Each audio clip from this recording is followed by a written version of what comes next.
Greetings, fellow action figure connoisseurs, and welcome to another episode of Digital Caveman Presents Surprise Thursday. I, as always, am your host, the Digital Caveman, and today I will be presenting you with the Dungeons and Dragons Neca Ultimate Warduke. Let's get into it!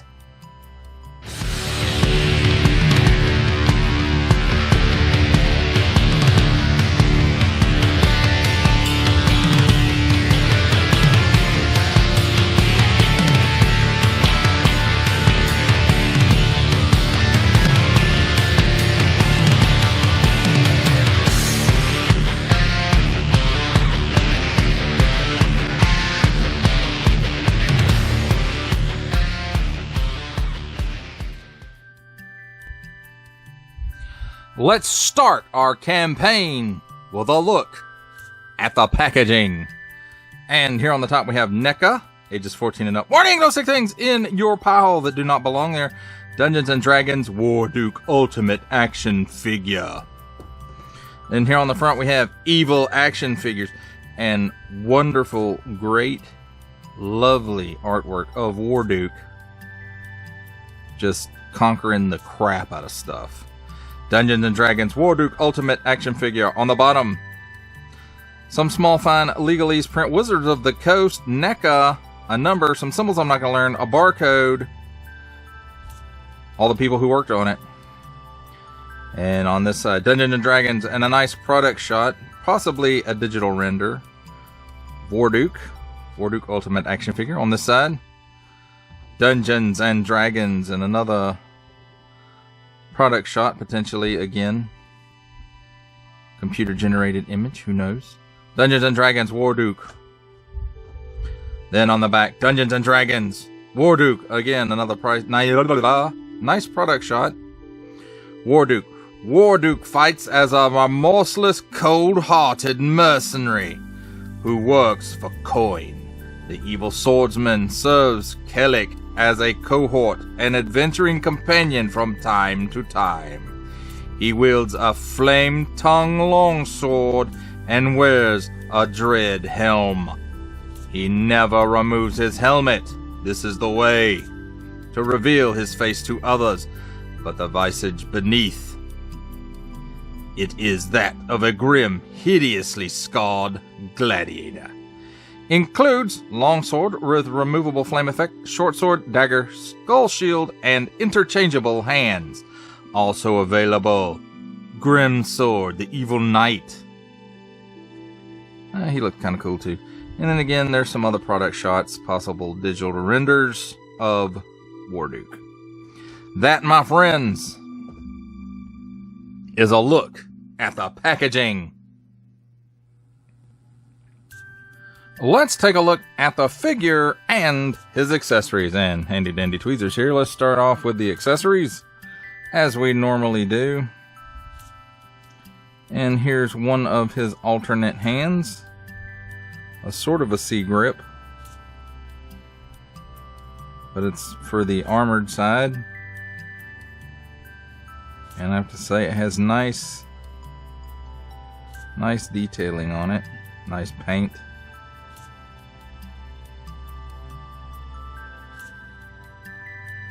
And here's one of the bare hands for the other side, which is a grip hand.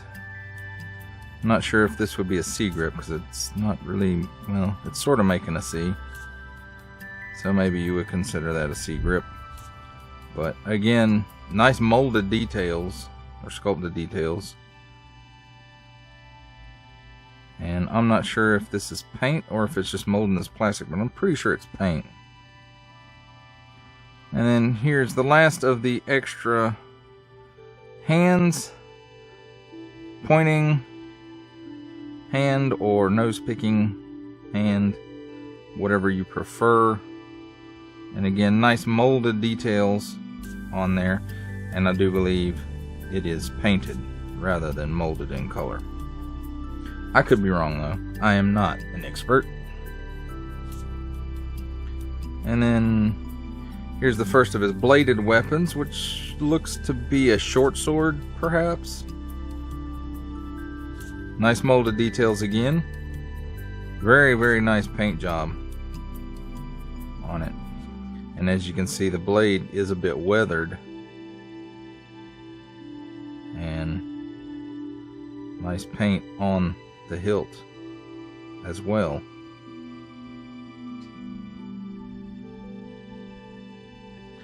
Here is the second of the bladed weapons, which I'm not sure if this would be considered a dagger. We're going to say it's a dagger or a knife. It's a medieval Bowie knife. But again, just like the other things, nice molded details and very nice paint jobs as well. Again, the blade is weathered. Nice paint on the handle. So, very nice. Next up, let's take a look at his shield. Very gruesome looking. And again, nice molded details. And you can tell this has kind of been, I wouldn't say through the ringer, but you can tell where it was imperfectly shaped, perhaps. Or perhaps it's just from use, but it does have nice paint job, and it does seem to have a bit of a wash in there as well. So very nice. On the back, pretty much just silver paint. It's got a handle, got a strap with a nice silver paint app on the strap, and a nice wash on it as well. And I do believe there might be a little bit of a paint wash on the inside of the shield as well. So that's pretty cool. Here's his long sword. Again, nice molded details, nice paint. Very, very cool looking. And then here is the flame effect that goes on the sword. And I'm going to go ahead and tell you guys, it is a very, very tight fit. So be very careful putting this in here, because this is not rubbery plastic. There is a little bit of bend to it, but for the most part, this is a very rigid plastic. So, small increments, and don't push it all the way from the end, because it's really liable to break. And the same holds true for his sheath for the sword as well, and I'll demonstrate that in a moment. Now, before I look at the figure, I have to say, I really would have liked a little bit bigger eyes on there. They are a little bit hard to see, but as you can see, they're sunken in a bit in the mold and then painted, and I suppose they're human sized for this scale, but something just a little bit bigger I would have liked it. I think that would have looked a little bit cooler, because they are, you know, when you get some shadow on it, it's a little hard to see the red of the eyes. But nice paint for the eyes, this part, the helmet, as well as the face, or what you can see of the face, the shadow of the face. Perhaps he's wearing a mask under there, I'm not sure. These pieces right here are not soft plastic. They are made of very, very rigid plastic. Now, that's not to say they don't have just a little bit of bend to them. They do, but it ain't a lot. And these points right here are really, really sharp. He fell over at one point and did poke a little bitty hole in my screen back here. So, but overall, again, very nice looking. And just the deco all over this guy. I mean, all kinds of paint apps. Nice shimmery paint to this armor. And even the silver is quite... It's a dull shiny, I guess, maybe. Right here and here. The belt. And just paint apps everywhere on this guy. And he's just very, very decorated. I mean, and they didn't skimp on the back any at all. You know, we've got them on the scabbards as well, or sheaths, buckles. And I mean, for the price of this guy, we're almost paying this much for Marvel Legends and the Hasbro lines at this point, and we're not getting anywhere near this level of paint apps, and that's just kind of sad, but that's for another video. Let's talk about his articulation. He doesn't really look up much. He can look down that far, and let's see. It looks like it's the neck is one piece with the torso, and there is a dumbbell at the head. Let's see, does he have any chicken neck? Not really. Does he have any waggle? Yeah, he's got a little waggle. And he can do the full exorcist. Now at the shoulders, they are a little tight, and on this armored side he can get it up that far. The arm raises up that far, and about the same on the unarmored side as well. Now there is a cut at the upper bicep for 360 degrees of rotation, a hinge and swivel elbow, and it does give you approximately a 90-degree angle and a 360 degree swivel. 360 degrees at the wrist on an in and out hinge, but this really doesn't move much. And the other side is in and out hinge as well as all the extra hands too, I believe. Let me see. Yes, all in and out hinges on all the extra hands as well. Now there is a cut. It's hard to see, but there is a cut where the upper abdomen meets the lower abdomen. Ugh. But because of all the straps and armor and stuff, you don't really get much hula out of it. It leans a little bit this way, that way, and there's no, the body might rotate 360 degrees, but because of all the stuff up here, you cannot get that rotation. Now at the hips, he can give you that much of the splits. It may go a little further, but these are in the way, so, and it, I think, would have really helped this figure a lot if Neca had put a drop down hinge in it. But in case you guys didn't know, I am a fan of drop down hinges. There is a little bit of swivel in there due to the way the legs are put together, but there's no cut at the thigh, so you can get a little bit of rotation in there.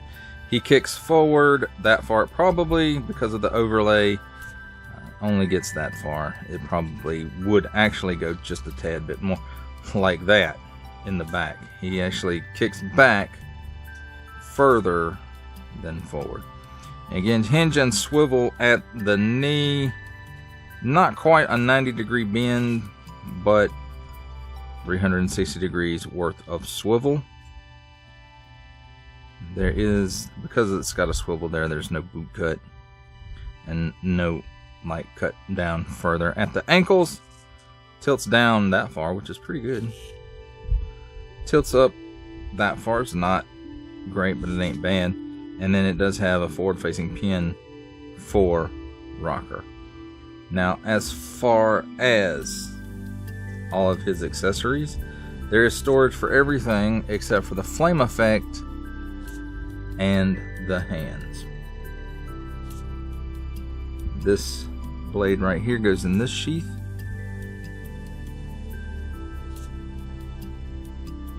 And it is a tight fit. They're all tight fits, but not as tight as the sword. The short sword goes in this one, which is attached by a little gold chain, but it feels like this isn't. It feels like it should be this way rather than this way, but I don't know. I may fix it. Now this one is loose. I said they all fit tight, but this one is actually loose in this scabbard or sheath, however you wish to describe it. And again, with the sword, the long sword, small increments, my friends rather, but it does fit in there rather tightly. And again, the shield, you may have to fight with it a bit, and probably the best thing to do is to pop this hand off, put it on the handle, and then put it back into place as you slide the shield up the arm. But you know, I'm not going to do that right now because it just takes up too much time on camera. Now, there we go, my friends. A look at the figure and his accessories. It's time for my favorite part of a review: comparisons. And here we have all my Neca figures.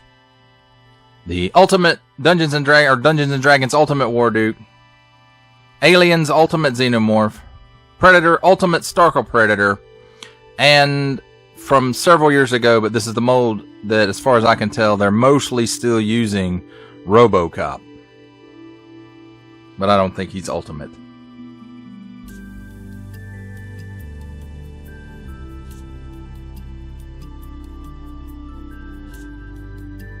Let's see how he starts comparing up with other lines, and here's the Neca Ultimate Warduke with the Hasbro animated Dungeons and Dragons characters. In the front we have Dungeon Master Uni and Bobby the Barbarian. Then we have Hank and Diana, and in the back, Venger.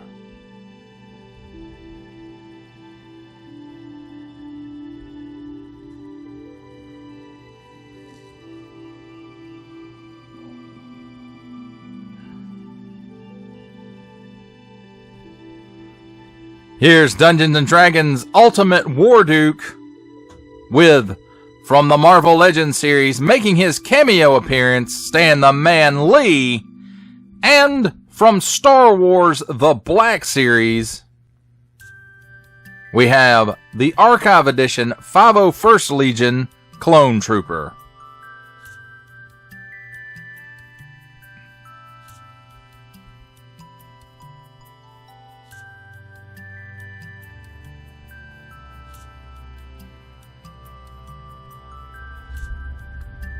For our final set of comparisons, here we have the Neca Dungeons and Dragons Ultimate Warduke with, from G.I. Joe Classified series, the Hasbro Pulse exclusive Regal variant Cobra Commander, and for a 7-inch comparison, from Masters of the Universe Masterverse line, we have the 40th Anniversary He-Man.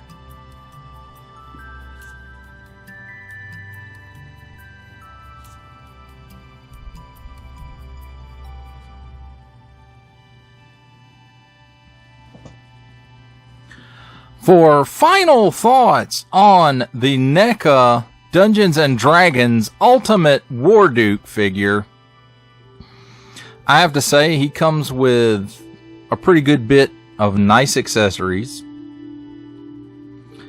The flame effect for the sword does fit a little tightly, and you have to be really, really careful putting it on there not to break it. I'm sure you could probably warm it up and would make it a lot easier, but as it stands out of the pack, it's difficult to get on there. You have to be really, really careful with it. Also, be really careful handling this guy, because all those spikes or spines on his helmet are made of hard plastic, and they are pokey. They will poke you. Now, the ones on his harness and his legs and stuff everywhere else, not as much. But, and also I fear that this guy is going to fall off the shelf, and one of these hard plastic wings on his helmet is going to break off. So that's really my biggest concern with this figure. A thigh swivel on Neca would be nice, especially this figure, seeing as how he's supposed to ride a horse at some point. You may have a horse in your collection that you want to put him on, but he won't quite get there and look okay because of the missing thigh swivel. But if wishes were horses, we'd all be riding, correct? Well, except for people who are scared of horses. But on this figure, the paint, I love the paint apps. They're sharp, they're crisp, they're shiny where they need to be. The articulation, even without the thigh swivel, is pretty good. Now the harness on his upper torso does limit what you can do. It does have articulation joints there, but that harness does limit what you can do with the articulation.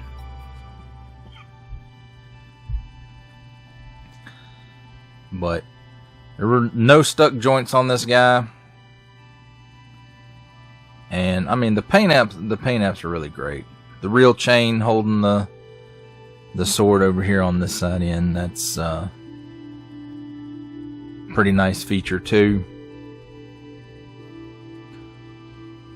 And the amulet or necklace, whatever you want to call it, around his neck, that's actually molded as part of the harness. So can't have him going without the harness and wearing the amulet. Well, that does it for the review. I hope that you enjoyed it. I enjoyed making it. This is a pretty cool figure.